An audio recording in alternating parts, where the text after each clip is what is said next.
Shalom, selamat pagi Bapak Ibu Saudaraku yang dikasihi Tuhan. Salam sejahtera buat saudara semua dimanapun berada.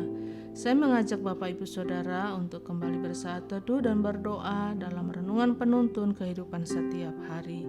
Kiranya damai sejahtera dan sukacita oleh Roh Kudus senantiasa melimpah di dalam hati dan kehidupan kita semua. Tema renungan penuntun kita hari ini, orang-orang rohani. Ayat bacaan kita terdapat di dalam Galatia 6 ayat 1-10 dan di dalam ayat yang ke-1 berkata demikian. Saudara-saudara, kalaupun seorang kedapatan melakukan suatu pelanggaran, maka kamu yang rohani harus memimpin orang itu ke jalan yang benar dalam roh lemah lembut, sambil menjaga dirimu sendiri supaya kamu juga jangan kena pencobaan. Bapak Ibu Saudaraku yang dikasihi Tuhan, memang kita masih ada di dalam dunia ini.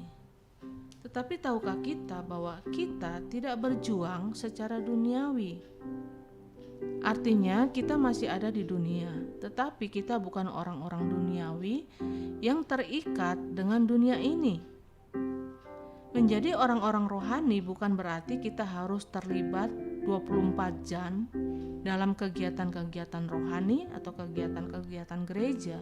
Tetapi orang-orang rohani itu artinya dimanapun dia berada, orang lain dapat melihat kemuliaan Tuhan terpancar dari dalam dirinya. Orang lain dapat merasakan damai sejahtera yang mengalir dari dalam kehidupannya.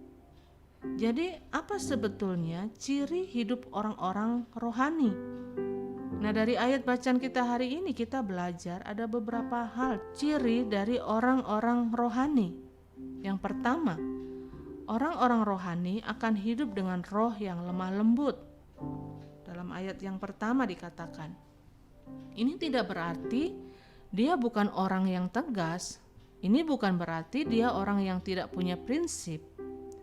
Dia orang yang tegas, dia orang yang punya prinsip, tetapi dia juga adalah orang yang lemah lembut. Tegas dan kasar itu adalah dua hal yang berbeda. Ada banyak orang sebetulnya dia tidak tegas tetapi dia kasar bicaranya. Ada orang tegas tetapi tidak perlu kasar. Ini yang Alkitab katakan, orang yang rohani dimanapun dia berada, dia akan membawa roh yang lemah lembut. Tetapi dia tetap tegas. Jika ada hal-hal yang tidak benar, tetap dia akan bongkar. Tetapi apapun yang dia kerjakan, apapun yang dia jalani dengan lemah lembut. Dan yang kedua, apa ciri hidup orang-orang rohani? Orang-orang rohani akan hidup dengan kesiapan untuk menolong. Ayat yang kedua dijelaskan. Orang rohani akan menyadari bahwa hidupnya ada karena pertolongan Kristus. Dia ada karena anugerah dan rahmat Tuhan dalam kehidupannya. Dan Paulus katakan, aku ada sebagaimana aku ada, semata-mata karena kasih karunia Allah.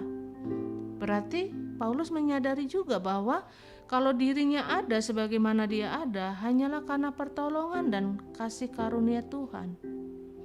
Kalau kita menyadari bahwa kita ada karena anugerah dan pertolongan Tuhan, maka kita juga pasti rindu untuk menolong orang lain. Dan yang ketiga, ciri orang-orang rohani adalah orang-orang rohani itu akan hidup dengan menguji dirinya sendiri. Ayat yang keempat, orang yang rohani seharusnya tidak akan merasa bahwa dirinya selalu benar. Orang rohani tidak akan merasa bahwa dirinya yang paling baik. Tetapi orang rohani adalah orang yang selalu menguji dirinya sendiri. Orang-orang yang menguji dirinya adalah orang-orang rendah hati, orang yang selalu sabar, dan orang yang dapat menerima orang lain dalam kekurangan dan kelebihannya. Dan orang-orang rohani adalah orang yang sadar betul bahwa apa yang dia tabur itu yang dia tuai. Jika kita tabur kebencian, maka kita akan tuai kebencian. Jika kita tabur kasih, maka kita juga pasti akan menuai kasih.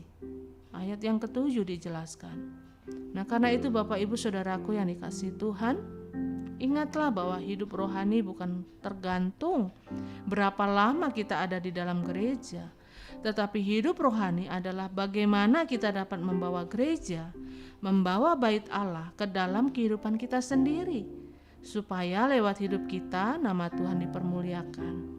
Karena itu saya mengajak, marilah kita hidup di dalam kasih. Memang betul kita masih ada di dunia ini, tetapi firman Tuhan mengingatkan kita jangan hidup kita menjadi duniawi. Jika kita mau menjadi orang-orang rohani, maka kita akan selalu berjalan dalam tuntunan Tuhan, kita akan hidup dalam kepastian, kita hidup di dalam kemenangan dan mujizat Tuhan. Amin. Mari kita berdoa. Terima kasih Bapa buat hari ini, buat renungan firman-Mu yang boleh kami baca, boleh kami renungkan, yang mengingatkan kepada setiap kami bahwa kami adalah orang-orang yang sudah ditebus oleh Tuhan dengan harga yang mahal, dengan darah yang tercurah. Dan karena itu Tuhan, kami mau menjadi orang-orang yang rohani di dalam Tuhan, yang memiliki roh yang lemah lembut, memiliki kesiapan untuk selalu menolong, yang senantiasa mau Tuhan untuk Engkau pakai menjadi alat dalam tangan Tuhan. Dan biarlah kami boleh belajar menguji diri kami sendiri, agar kami tidak menjadi orang-orang yang sombong rohani, tidak menjadi orang-orang yang tinggi hati, tetapi kami tetap memiliki sikap yang takut akan Tuhan, memiliki kerendahan hati, dan menjadi orang-orang rohani yang dapat memberi dampak, menjadi terang dan garam di tengah-tengah dunia ini. Terima kasih Bapa di surga, terima kasih Tuhan Yesus, terima kasih Roh Kudus. Di dalam nama Yesus kami berdoa. Haleluya. Amin. Kiranya berkat yang sempurna dari Allah Bapa kita, kasih karunia dari Tuhan Yesus Kristus, dan persekutuan yang indah dengan Roh Kudus menyertai kita semua dari sekarang ini dan sampai selama-lamanya. Maju terus dalam tuntunan Tuhan, tetap semangat, sampai jumpa esok hari dalam penuntun kehidupan setiap hari, dan Tuhan Yesus memberkati.